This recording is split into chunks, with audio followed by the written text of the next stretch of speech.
Aleluia. Amém. Tome o seu lugar. Nós temos até as 20 horas para ficar aqui, então eu preciso andar. Meu Deus.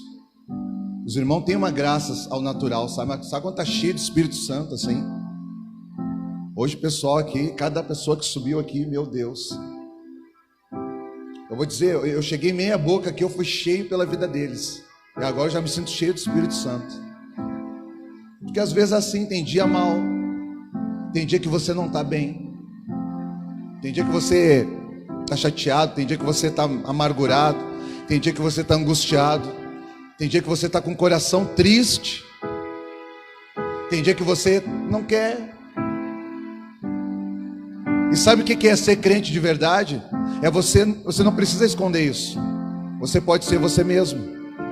A gente aprendeu com a igreja que a gente não pode mostrar as fraquezas, e aí a gente esconde o que é fraqueza e esconde o pecado. A gente não sabe tratar nenhum nem outro. É por isso que tem um monte de coisa saindo para fora. Porque a gente confundiu as coisas. Alguém nos ensinou que, tu é líder, vai ficar líder, vai ser líder. Tu não pode mostrar que tu é fraco para o teu auxiliar. Senão ele vai ver a tua fraqueza, e aí o que ele vai falar?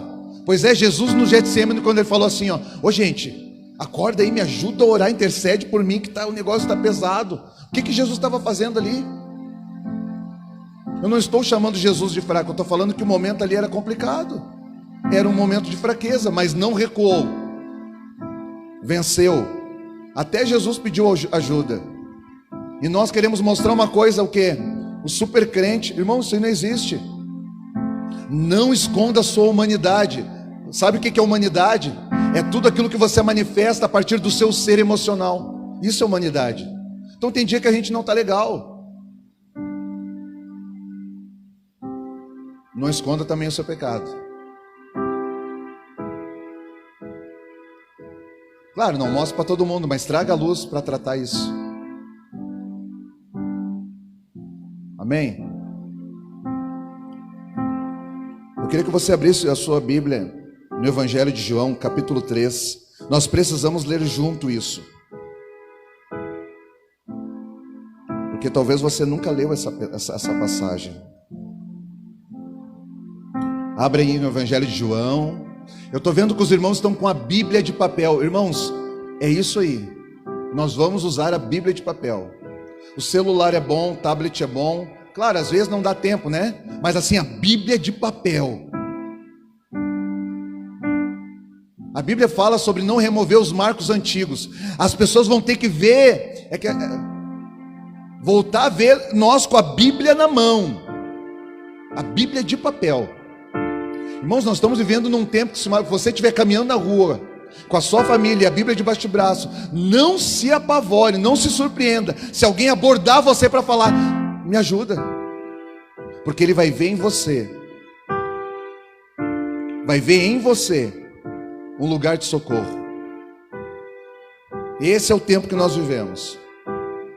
Bom, se estiver cantando na rua, então, meu Deus, aí vai chamar de louco. Vamos lá. Viu? Eu estou bem já. Eu estou bem. João 3, verso 16. Você nunca leu isso? Cadê o Diego? O Diego está aí? Queria mostrar para o Diego. O Diego nunca leu isso aqui. Vocês têm que sentar aqui, Diego. Você nunca leu isso aqui. João capítulo 3, verso 16. O que está escrito aí? Porque Deus amou o mundo de tal maneira que até deu a seu Filho unigênito, para que todo o que nele crê não creia, não se perca, não pereça, para que todo aquele que nele crê não pereça, não se perca, mas antes tenha vida eterna. Eu falei não creia, né? Foi sem querer. Porque Deus amou o mundo de tal maneira que deu o seu Filho, o único, para que todo aquele que nele crê não pereça, mas tenha vida eterna. Não pereça, não morra. Mesma coisa. Obrigado, Senhor, por essa palavra.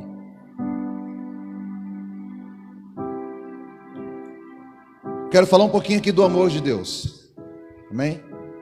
Ontem nós tivemos uma reunião aqui de liderança. Eu tinha uma palavra no coração. E eu estou com uma palavra de... O papel da igreja, se tiver que fazer alguma coisa, é se humilhar.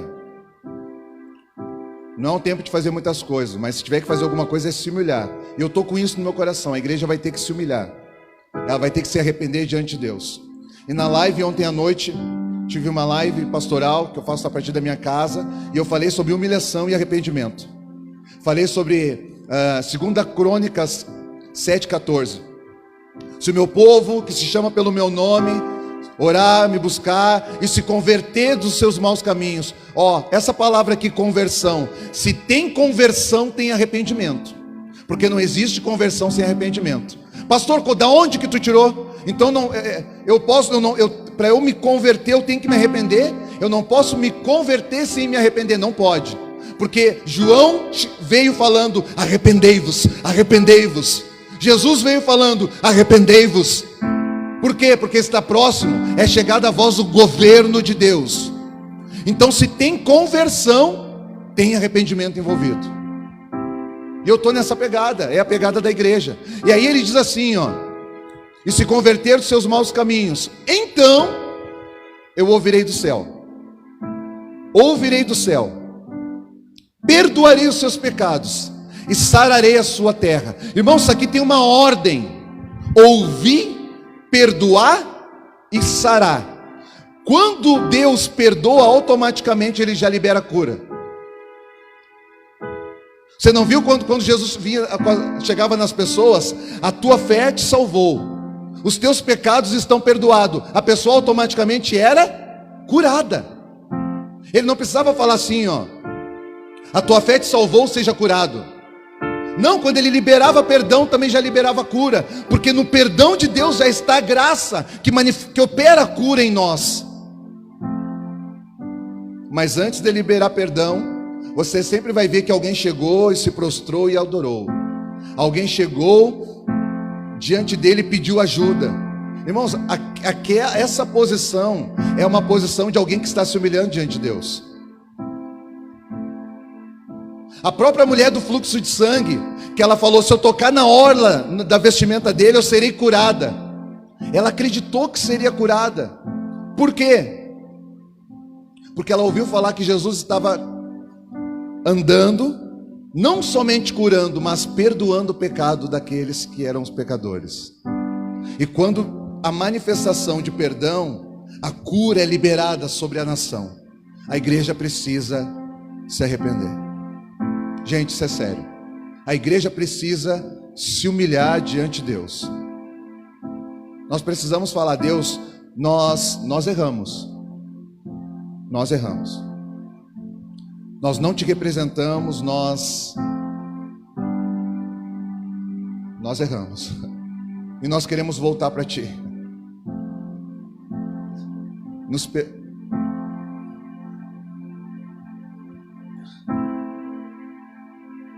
perdoa.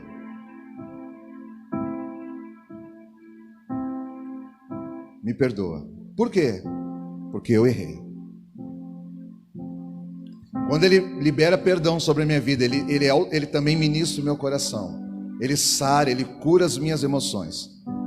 Tem gente que está com sintomas, tem gente que está com questões no seu corpo físico, que é fruto de uma consequência, de uma carga espiritual e emocional.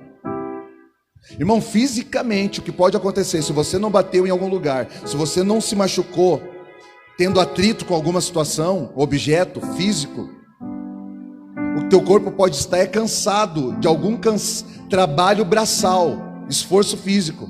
Agora, se você está cansado, está sentindo no corpo, é fruto, é consequência de questões psicológicas, emocionais e espirituais. O que eu estou falando para você é sério.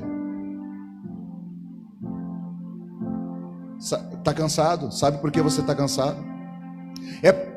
É por isso que Jesus fala: os que estáis cansados, vinde a mim. E o que ele fala em relação a quem está cansado? eu vou mudar o jugo e o fardo que está sobre vocês. Não é cansaço espiritual, porque quem tem uma vida com Jesus, irmãos, pode estar até cansado fisicamente, mas espiritualmente está voando. Ele está falando para aqueles que estão cansados fisicamente, cansados da vida, cansados da igreja, do ministério, estão desanimados, estão se sentindo desamparados. Aí ele diz assim, ó: vinde a mim, todos vós que estáis cansados, sobrecarregados, e eu vos... Se ele está falando que vos aliviarei, então não é uma questão de serviço braçal e física. Ele não está falando, ó, vou te tirar, tu carrega pedra o dia todo, eu vou te tirar daqui, vou te colocar no escritório. Não, ele está falando de uma questão, de uma carga espiritual, de uma carga emocional, questões mal resolvidas, questões que a gente não tratou, questões que a gente precisa de ajuda. Amém? Mas isso eu falei ontem. Hoje eu quero falar outra coisa. Eu quero falar do amor de Deus. Eu quero falar que para nós aqui, que a gente não pode lidar com, a gente não pode lidar como se a terra, com essa esfera aqui, como se fosse a única vida que nós temos, como se isso fosse a coisa mais preciosa do universo. Não, irmãos, existe vida. João capítulo 14, ele diz: não se turbe o vosso coração, crede em Deus e também em mim, porque na casa de meu pai há muitas moradas. Irmãos, eu tenho falado isso aqui direto. Eu entendo porque que a gente não quer morrer, e às vezes o medo ele encontra nessa brecha da gente não querer morrer, sair desse lugar, para entrar no nosso coração, na nossa mente. Porque a gente tem filha, a gente tem família, a gente quer, se Jesus não voltar, eu quero casar a Isabela. Eu falo que eu vou casar ela com 28 anos, a Jodá quase dá em mim, que é muito tarde, a minha menina.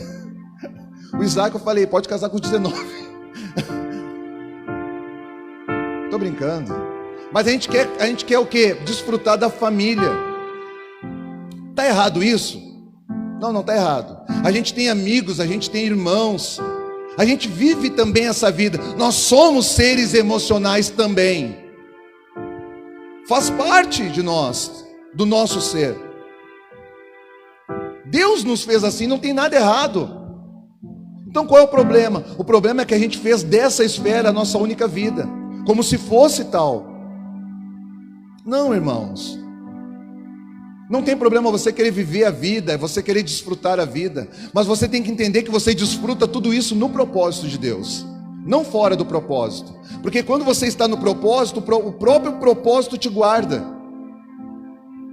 Quando você não está no propósito, tem um monte de coisa que é você que tem que sustentar. Quem é que já viu? Já viu um desenho, acho que era do Pica-Pau, que estava assim com os pratos, caiu uns pratos, ele vinha aqui, segurava, é bem assim. Tem gente que está levando a vida dessa maneira, e aí está cansado. Por quê? Porque está desalinhado, e às vezes está cansado de trabalhar para Jesus, faz um monte de coisa para Jesus e parece que está vazio o tempo todo. Por quê? Porque mesmo que esteja fazendo, está fora do propósito, está desalinhado, irmão. Porque o princípio nunca foi, Deus nunca te chamou para fazer alguma coisa para Ele. Ele sempre te chamou para estar com Ele, para ser igual a Ele, para adorar a Ele. E a partir disso, você então, uma pessoa que ama Jesus, a consequência é fazer, o que eu posso fazer para agradar o meu Senhor? O que eu posso fazer para agradar o meu Senhor? Então a gente tem que discernir o tempo dessas coisas. Marta olhou para Jesus e pensou: o que eu posso fazer para agradar meu Senhor? E começou a fazer um monte de coisa para Ele. Maria falou: o que eu posso fazer para agradar meu Senhor? Na verdade, eu como um ser humano, não existe nada que eu possa fazer para agradar a Deus, senão estar com Deus. E ela se colocou aos pés de Jesus. Amém? Então é isso que nós temos que entender. O trabalho nunca vem antes do relacionamento, mas o relacionamento vai gerar trabalho. Vou te dar um... Relacionamento vai gerar trabalho. Agora eu vou embasar essa fala. Você lembra quando você era solteiro, os casados aqui? Lembra? Irmão, a gente gastava dinheiro em tênis, em roupa. Se a nossa época tinha esses smartphones novos, nós ia ter os mais top. Hoje a gente não pode, tem que comprar leite, tem que comprar fralda, Depois que eu casei, deu trabalho, porque é bom, não estou falando que é ruim, mas é que o relacionamento dá trabalho também. Você entende isso? A nossa vida natural, ela é uma expressão daquilo que é uma vida com o Senhor. Quando eu era menino, fazia coisas de menino. Quando eu era solteiro, fazia coisas de solteiro. Hoje, às vezes, o pessoal fala, o Diego marca lá e diz assim, pastor, vamos jogar bola? Eu vou. Daí a Jo diz, mas a gente marcou lá, não sei o que. Eu falei, Diego, não, na outra. Porque agora eu casei. Eu tenho uma família para cuidar, eu tenho uma congregação para apacentar. Eu tenho pessoas para transmitir um coração. Então, quando dá um espaço, eu vou. Pois eu fico 2 meses sem jogar, porque eu fico todo torto. Porque eu não sou mais menino, a junta já não... Irmãos, o que a gente não pode é perder a ordem de prioridade, a ordem das coisas. Porque quando você perde a ordem disso, você tenta arrumar a sua vida a partir daquilo que você entende que é o correto. Não, quando nós estamos com Ele, Ele define o que é correto. Às vezes a família, nós mesmos, a gente está tentando ajustar a nossa vida, tentando colocar as coisas em ordem, falando, não, vamos fazer isso. Irmão, vai para os pés de Jesus para ver o que Ele vai te falar.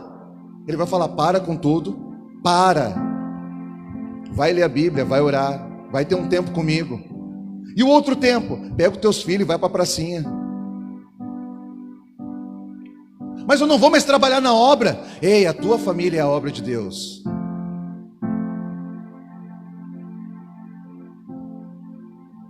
Pega a tua esposa, leva numa pizzaria, não agora porque está tudo fechado, mas leva numa pizzaria, leva numa churrascaria, leva ali no Rocha, leva em algum lugar, porque às vezes tem a ver com condição, querido, está entendendo? Mas eu não vou fazer a obra de Deus, eu fui chamado para pastor, eu sou evangelista, eu sou um mestre, eu sou um diácono, eu sou um obreiro, eu sou um pregador. Ei! Deixa eu te falar uma coisa, a igreja desses dias é uma manifestação das famílias. É por isso que Deus está fechando tudo, está mandando todo mundo para dentro da sua casa e reorganizar as coisas, para depois manifestar o que nós vivemos lá dentro da nossa casa. É sério isso, gente? Você entende isso? Amém? Então a gente não pode tratar as coisas da terra como se fosse... Irmãos, tem vida ainda. O nosso lugar não é aqui, a nossa casa não é aqui. Esse momento é uma passagem, ou seja, nós somos parte de um processo contínuo. É algo que não se estabeleceu em nós, nem no nosso tempo. Irmãos, eu não sou o mais velho nesse ambiente, eu acho. Mês que vem vão fazer 40. Meu número é 39. Irmãos, volta aqui. Nós estamos de passagem aqui nesse lugar. Quando nós chegamos aqui, é por isso que eu estava falando, eu não sou mais velho, mas todos nós que estamos aqui, quando nós viemos, a igreja já existia. Jesus já tinha feito a obra. Isso significa o quê? Que eu entrei no processo contínuo de Deus. Eu não comecei nada, já tinha começado. Ele começou e Ele terminará, porque Ele é o início e o fim, o alfa e o ômega. Glória a Deus, Ele é o Senhor. Amém? Irmãos, isso vai tornar as coisas mais leves para nós, e vai nos permitir desfrutar um pouquinho do amor do Pai. Entender que viemos dele e para ele tornaremos. É uma lei, é um princípio espiritual. Toda matéria-prima, ela vai voltar ao seu ventre. É um princípio espiritual. O peixe, ele volta para o mar, porque foi de lá que ele saiu. A árvore morre na terra, porque ela saiu da terra. O corpo volta para a terra porque saiu da terra. Deus pegou o barro e moldou o homem. Mas o espírito do homem... Você está entendendo, irmãos? Para onde é que volta o teu homem espiritual que habita dentro de você, de cada um de nós? Volta para o lugar da onde ele saiu. É por isso que ele diz: eu estou preparando morada. Lá tem morada, aqui não. Deus nunca falou que aqui tinha morada para nós. Jesus falou, um dia alguém chegou e Jesus falou: ô mestre, onde é que é a tua casa? Onde é que tu dorme? Posso te seguir? Ele falou: ó, as raposas têm os covis, as aves têm os seus ninhos, mas o filho do homem não tem onde reclinar a cabeça.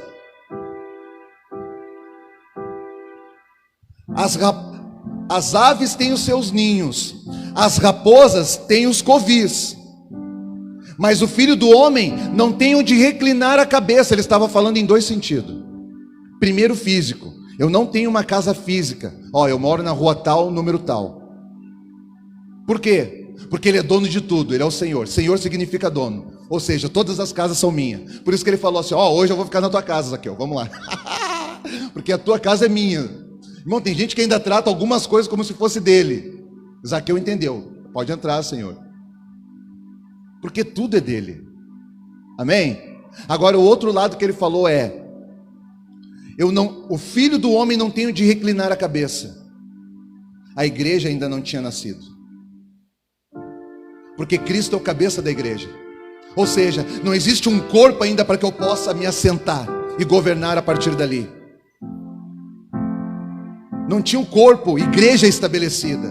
Então ele falou: o filho do homem não tem onde reclinar a cabeça, porque ainda não havia igreja constituída. Hoje tem. Hoje tem. Hoje tem. Somos nós. Amém, irmãos? Então a gente tem que entender essa lei, esse princípio, que toda matéria vai voltar para o seu ventre. O que é da terra volta para a terra, o que é do céu vai voltar para o céu. Ei, aqui tem duas coisas. Ó, o que é da terra volta para a terra, o que é do céu volta para o céu, mas o que é de Deus volta para Deus. Eu e você, nós somos de Deus, nós não somos do céu. Amém? Nós não somos do céu, nós somos de Deus. Essa é a diferença. É por isso que Nicodemos não entendeu quando Jesus falou: tem que nascer de novo.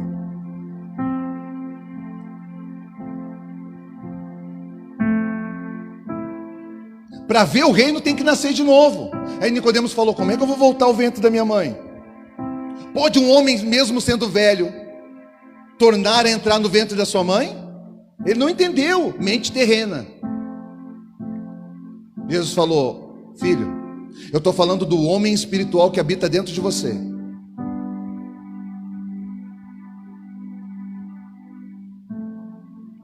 Você precisa voltar em mim, porque a partir de mim eu posso renovar você. Você precisa vir em mim, porque a partir de mim eu posso restaurar você.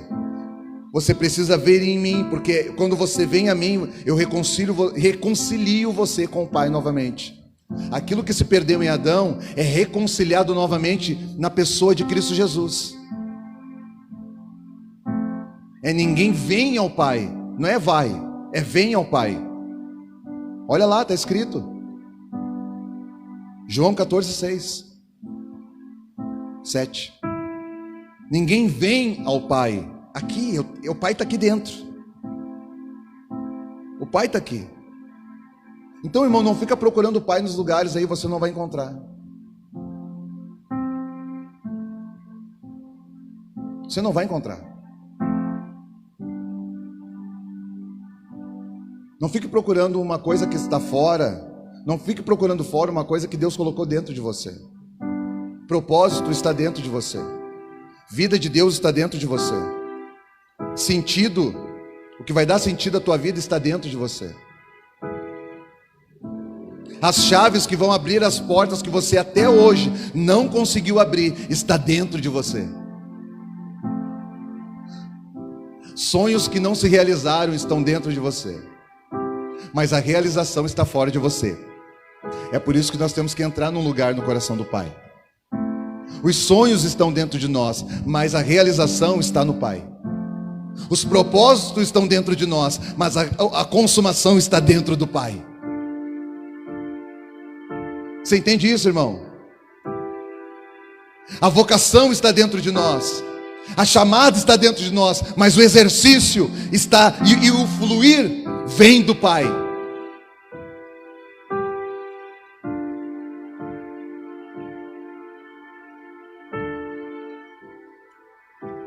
O amor do Pai. Irmãos, quando dá esse start de transição, é mudança de estado. Pode ser geograficamente, emocionalmente ou espiritualmente. Quando dá um start, o início de uma transição, algo muda na nossa vida. É muito legal quando a gente diz: e não vos conformeis com este mundo, mas transformai-vos a partir de uma renovação do vosso entendimento. Mudança de mentalidade. Ou seja, a gente vai ter que se converter, se humilhar e se arrepender, para abrir mão de uma mentalidade terrena e receber a mente de Cristo. É isso que nós precisamos. Irmãos, quando isso acontece, meu Deus, uma transformação é dada agora a partir de nós. Uma transformação é dada a partir de nós.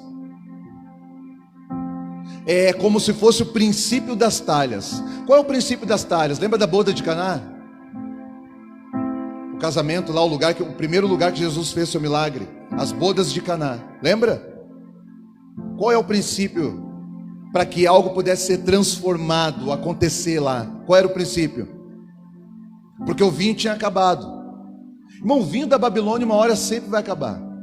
Irmão, aquilo que é do mundo pode ser bom, pode ser gostoso, mas uma hora vai acabar. Por quê? Porque não tem princípio eterno.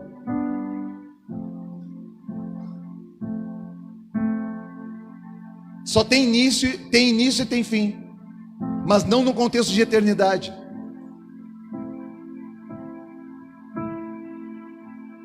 Não veio a partir de Deus, não foi gerado a partir de Deus, então não é eterno.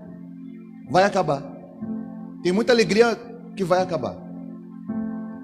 Aí quando acabar, o que precisa ser feito? Você precisa começar a encher as talhas de água. Ou seja, encher a talha de água o que é água na Bíblia? Palavra. Amém? Amém? Palavra é água. Ou seja, ao mesmo tempo que você está enchendo a talha de água, você está elevando o nível. Irmão, se você quiser andar numa vida de transformação com Deus, você precisa elevar o nível. Você não pode ficar parado com a água batendo nos tornozelos. Tem gente que quer ver transformação com a água batendo no tornozelo. Não que Deus não possa fazer, mas você precisa elevar o nível. Você precisa transbordar, encher até a boca, assim, transbordar. Quando é que aconteceu a transição de água para vinho? Quando encheram as talhas. Então, irmãos, enchei as vossas talhas de água. Enquanto você está enchendo d'água, porque é dentro, né? Deixa eu falar uma coisa para você. Tem gente que vai passar e vai falar: essa talha não muda nunca.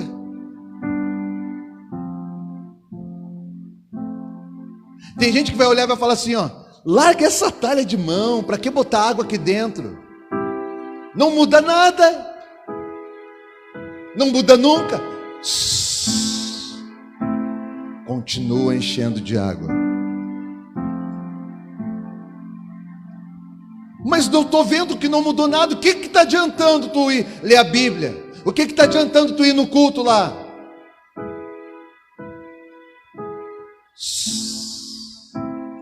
Enche de água. Irmãos, eles não estão vendo o que você está vendo. Eles não estão recebendo o que você está recebendo.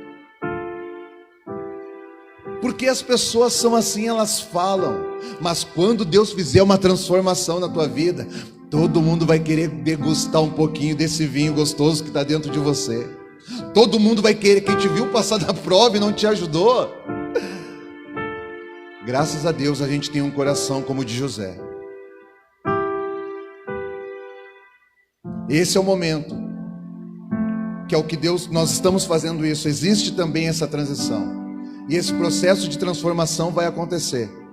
Mas quando eu digo um coração igual de José, do dia que os irmãos de José se ajoelharam diante dele, e o sonho de José, anos depois, então, estava se concretizando ali. José pegou e falou assim: olha, vocês, é verdade que vocês me fizeram mal, vocês me fizeram mal, mas hoje eu entendo que tudo isso tinha um propósito. Deus me trouxe na frente para guardar, para preparar algo. Ou seja, irmãos, aquilo que Deus coloca nas nossas mãos, pode ter certeza que se Deus te enriquecer, se Deus te der recurso, se Deus te der condição, pode ter certeza, vai aparecer muita gente, amigo que você nem conhecia, mas também vai aparecer aqueles que lá atrás jogaram pedra em você, pisaram em você, falaram mal de você. Mas tudo que você tem nas mãos, tudo que Deus está fazendo, não é para você pegar e falar assim, ó: ah, é, agora tu quer? Não. Porque no princípio do reino, tudo que você tem nas mãos, você serve o próximo. Você não pode usar o que você tem, você não pode usurpar a posição que Deus está te dando para humilhar o teu próximo. Não, você usa os recursos do reino para servir as pessoas. E não importa quem for, quem seja. Amém? Nós precisamos viver esse tempo, um tempo de entendimento, onde uma transformação vai ser dada de dentro para fora, uma mudança de mentalidade. É a mente de Cristo se estabelecendo e tomando lugar da mentalidade terrena. Porque ter a mente de Cristo faz toda a diferença. Irmãos, esse start já foi dado da parte de Deus. Já está disponível, irmão. O que falta é nós querer acessar isso. Às vezes a gente pergunta por que algumas coisas não aconteceram na minha vida, por que não aconteceu? Às vezes porque não era tempo. Há tempo para todas as coisas debaixo do céu, mas às vezes é você que não acessou esse lugar. Ainda está comendo as migalhas que caem debaixo da mesa. Não, irmão, Adoni-Bezeque já foi vencido. Adoni-Bezeque já foi vencido. A mulher cananeia, por causa da fé, ela sentou-se à mesa. Então, irmãos, não é um tempo de comer migalha debaixo daquilo que cai. Não, é tempo de sentar à mesa com Jesus. Mas agora, para sentar com Jesus, lembra, para entrar nas bodas, como é que faz? Você tem que ter a vestimenta branca.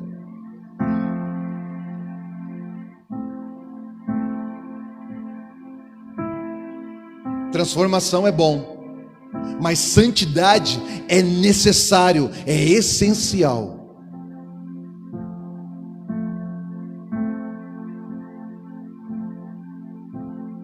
Não fui eu que estabeleci. Isso veio dele para todos nós. Ele abriu mão de sua glória, sangrou no madeiro por mim, me conectou, salvou e curou. Ele me deu um destino, uma capa e um pouco de vinho. Ele me deu a unção, cajado e pão. Pôs um anel em meu dedo e me tirou o medo. Novas sandálias pra suportar o id. Pôs um anel em meu dedo e me tirou o medo. Novas sandálias e disse: oh Jesus, e eu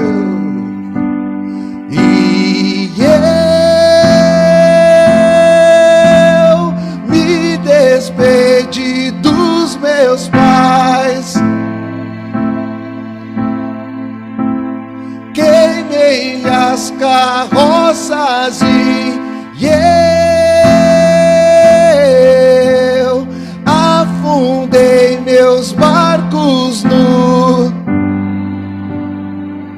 aqui, olha aqui, olha aqui, ó.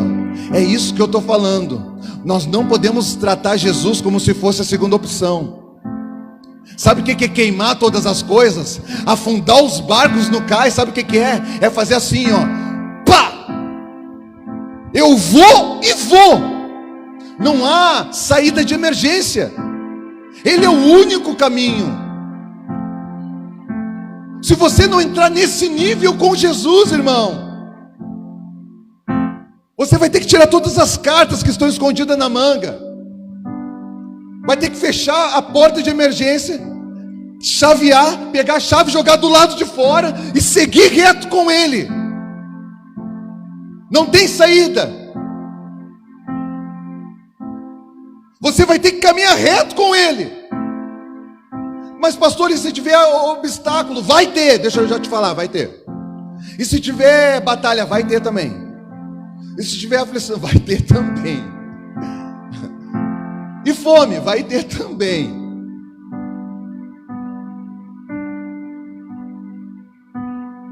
Mas se eu falar para você que são essas coisas que nos tornam ser uma pessoa melhor, que são essas coisas que nos forjam o nosso coração, o nosso caráter. Todas as coisas posso naquele que me fortalece. Paulo estava falando dos versículos anteriores. Escassez, fraqueza. Era disso que Paulo estava falando. Todas as coisas posso naquele que me fortalece, ou seja, eu consigo lidar com ambientes adversos.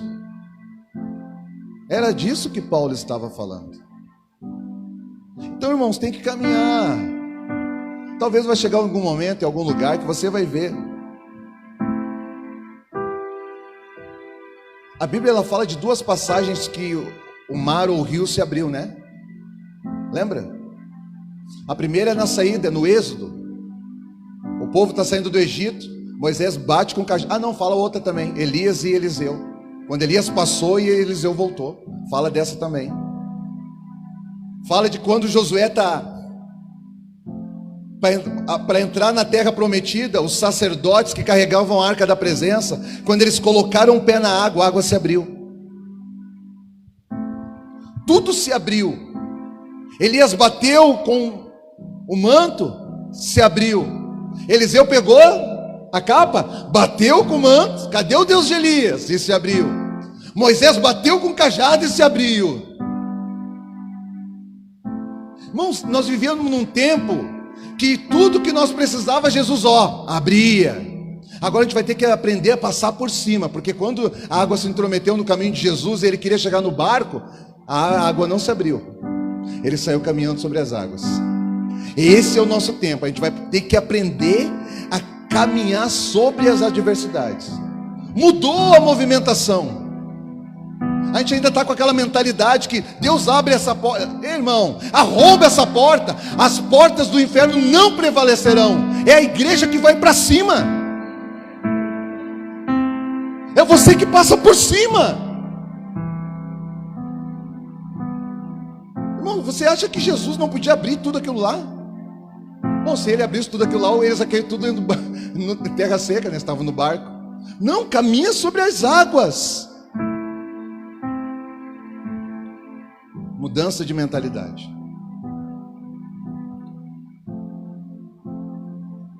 Porque no aspecto de abrir, de alguém vir resolver os nossos problemas, automaticamente parece que a gente fica ali meio que de plateia, só observando, e Deus faz as coisas. Não, agora nós vamos ter que enfrentar os nossos fantasmas. Porque quando você tem que passar por cima, irmãos, para Pedro botar aquele pé fora do barco e pisar na água, que luta, hein? Imagina que luta. Imagina que luta. Você vai ter que enfrentar aquilo que você carrega dentro de você.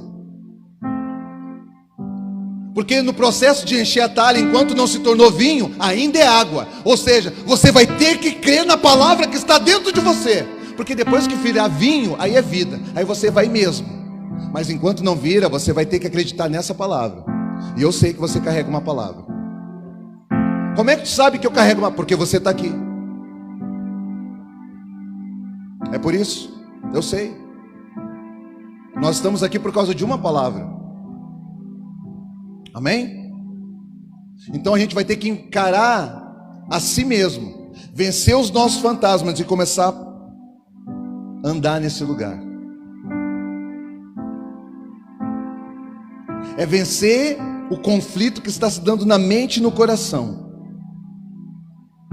Ah, mas Deus não vai abrir? Ele pode abrir, mas acho que não é mais essa movimentação. Agora você pega e vai. Por quê? Porque Ele já liberou uma palavra de autoridade sobre a tua vida.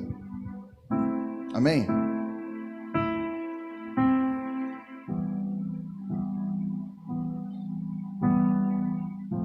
Deus me deu essa mensagem essa semana aqui. Eu quase troquei ela ali. Eu estou nessa batida de arrependimento. Eu quero terminar ela semana que vem. Amém? Vai ser a parte 2 ali, ó. Por que Jesus? É disso que eu quero falar, do amor de Deus. Eu não vou conseguir completar essa mensagem hoje, para falar o porquê que foi Jesus que Deus nos deu. É isso que eu quero dizer. Vou terminar semana que vem, se assim o Senhor nos permitir. Amém? Eu queria tirar um tempo para ceiar com você. Em nome de Jesus. Se coloque de pé comigo.